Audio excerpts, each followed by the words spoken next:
Hello everybody, Dan here. Welcome back to Daily Soap Dish. If you're new here, please hit that subscribe button down below because we cover a ton of 90 Day Fiancé right here on the channel.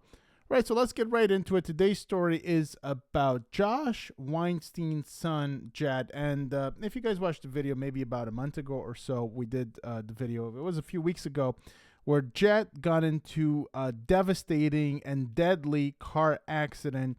And it was no joke. He lost his leg as a result of that accident. And for a couple of days, he was in critical condition. We didn't actually know what was going to happen with him. Eventually, we learned that he lost his leg, and he appears to be doing fine. So we have some more. He appears to be doing fine now. But there are some more shocking details about the accident, and that's what today's video is all about. So let's get right into it, guys, and let's go through this piece right here. So Josh Weinstein's son's Jett reveals horrifying details of tragic accident. So Josh's son's Jett is recovering at a miraculous speed, thankfully, but reveals how his accident took away his leg and his dear friend's life. So a really horrifying and deadly accident. Jett Weinstein survived a fatal crash that had a 5% chance of survival after losing a leg in an accident that tragically took away his friend's life. Jett's recoveries involve extensive therapy, but he hopes he can snowboard again next winter despite losing his leg. There's a fundraiser, Jett's medical journey, with over $34,000 raised so far. Maybe it's more by now. I'm not exactly sure. And that should cover his treatment. Now, we've done a couple of these videos, and every time I talk about this, it seems to be a controversial point, these fundraisers. And, I said in one, like, we spoke about Cleo and her fundraiser, and, how I was unsure if that was the right thing to do. I was unsure that, people need fundraisers for their gender affirming surgery when they transition. And a lot of you guys had the same thoughts in the comments. And then I did the Jett story, and I was like, maybe in this case, because it is a tragic accident, maybe in this case it's okay. But I'm not exactly sure. I mean, personally, I don't really donate because, with inflation these days, it's hard enough to just buy groceries. So I don't exactly have any extra funds to just give away to people. Usually, you have your family take care of you. That's why you have a family. They help you during those difficult moments.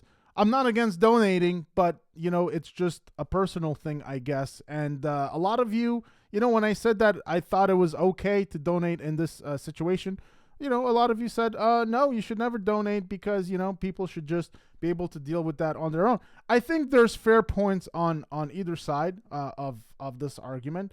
But I will say that I definitely don't donate. Certain GoFundMes, I would never even consider it. So Josh Weinstein's son, Jett Weinstein, revealed how he suffered a life-threatening injury in the unfortunate accident that took away his friend's life. Josh is the CEO of a modeling agency, and he appeared on The Single Life Season 2 as Natalie's boyfriend. Josh and Natalie were together for over 2 years while she was still married to Mike Youngquist. Natalie broke up with Josh in a recent episode, but it appears that they might be getting back together. I'm not sure if we'll cover that in this video or in a future video, but it appears that they might be getting back together. So they broke up because he wasn't showing commitment in the relationship, and amid their split, Josh announced that his son had met a tragic accident just last month in February. Jett spoke to 12 News about surviving the crash that killed his friend. Jett and his friend Jackson Elliott were on their way home from snowboarding on February 4th in Flagstaff, Arizona, I believe. Jett and Jackson's car hit a guardrail on I-17 near Cords Junction. The guardrails peered into the car, leading to Jackson's immediate death. My God, what shocking details here. The guardrail literally speared his friend to death. I can't imagine the trauma from being involved in that kind of deadly car accident. Jett says, I was laying back and all I remember was just a big impact. He revealed that the whole guardrail was stuck on his body and he couldn't get up. Jett said that if he were sitting up, the guard would have killed him. So he had a 5% chance of survival, and he is undergoing both physical and occupational therapy. Josh's ex-wife and Jett's mom, Candace Mishler, told 12 News that she was tracking her son's location when the accident happened. Candace noticed that the car stopped near Cordes Junction, after which it refreshed and showed her that Jett was at Honor Health Deer Valley, which is a medical center in North Phoenix, Arizona. She was told that the odds of Jett losing both of his legs were very high. As they prepared her for the next steps, Jett's leg was amputated and he has undergone 7 surgeries so far.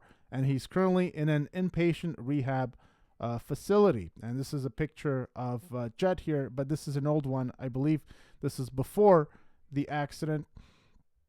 So, yeah, some pictures of Josh and his son. I remember going through these the last time we spoke about Josh and his son, Jett. So, some old pictures. This is when Jett was, he was young, probably about 4 or 5 here. I'm not exactly sure. So, Josh's son, Jett, spoke about how his recovery process involves a lot of physical and occupational therapy. Jett had to take therapy for 3 hours every day. Meanwhile, Candace is just glad that Jett is alive. That's really how I would feel. Jett's medical team believes that his recovery, which is taking place at a rapid rate, is nothing short of a miracle, and he's thankful to everyone who prayed for him. He now wants to go see his friend Jackson's family once he leaves the facility. His goal for next winter is to get back to snowboarding. Even though he has lost his leg, there was an outpouring of support towards Josh, Jett, and their family after the accident took place. Several students had gathered at Jett's school a few days after the crash to remember Jackson and pray for Jett. Josh had taken to Instagram to ask his followers to donate and raise money for his son's treatment. The GoFundMe has raised over $34,000 so far, with a $50,000 goal. And so that's the update for today, guys. It's a minor update about Josh and his son, Jett. So there you have it, a really crazy turn of events for Jett. And you have to think that he's very lucky that he wasn't the one that was speared to death by the guardrail. I can't imagine how that must feel to be in that situation. Absolutely mind-numbing or mind-blowing. I don't know the word to put it, but it's really crazy and shocking, and it really breaks my heart. It's a very sad story, and so I'm not really gonna ramble on too much about the story. I just wanted to give you guys the facts and more information that we learned, because I don't remember that initially we knew that his son had died. I don't remember if we knew that part of the story. We knew more about his leg, and we didn't really know details about how. And so Jett revealed all of that, and he wants to get back to snowboarding pretty quick. Like, this is not really phasing him, so I kind of admire that in a way. He's not going to let this detract him from what he wants to do in life, and I guess kudos to him for that. But I don't know. You guys let me know what you think about. Let me know what you think about these GoFundMe. I don't want to make this video and this topic divisive, but I know you guys like to comment one way or another. So you guys let me know what you make about these GoFundMes. Do you agree with them, or do you not agree with them? Are there certain instances when you think that they are acceptable and people should donate? Or do you just think that people should basically never donate? And, if people need anything, because to be honest with you guys, I never really think about people donating to me. This is just my mindset. I see all these GoFundMes and it makes me think, like, I'm just not like that. I just don't ask other people for money. I figure it out myself. Or worst case scenario, I use my family. But for me, I just do it myself. Whatever I need, I get it done myself. It has never really crossed my mind to put myself out there and ask other people to basically give me a handout, give me money. And I'm not saying that it's wrong. I'm just saying that's just me. That's just how I do things. And perhaps you guys see it differently. You guys will let me know what you think in the comment section down below. Right there. Hope you guys did enjoy this update about Josh and Jett. And like I said, Josh and Natalie appear to be kind of getting back together, although it's a little jumbled. It's a little unclear right now. So we'll probably do that update maybe at a later time about Natalie and Josh. And Mike, we'll talk a little bit about Mike too, because that whole situation is messy. And, like Natalie wanted Mike back, but it just did not really feel legit. Like, they were very obviously separated, and Mike had a new girlfriend for some time. And so I never really kind of understood that whole love trio, whatever was going on there with Natalie and Mike. But you guys will let me know what you think about all of that in the comment section down below. Hope you guys enjoyed the video. Please give it a big thumbs up. If you did, hit that subscribe button down below for more content right here on Daily Soap Dish, and I will see you guys very soon. Take care.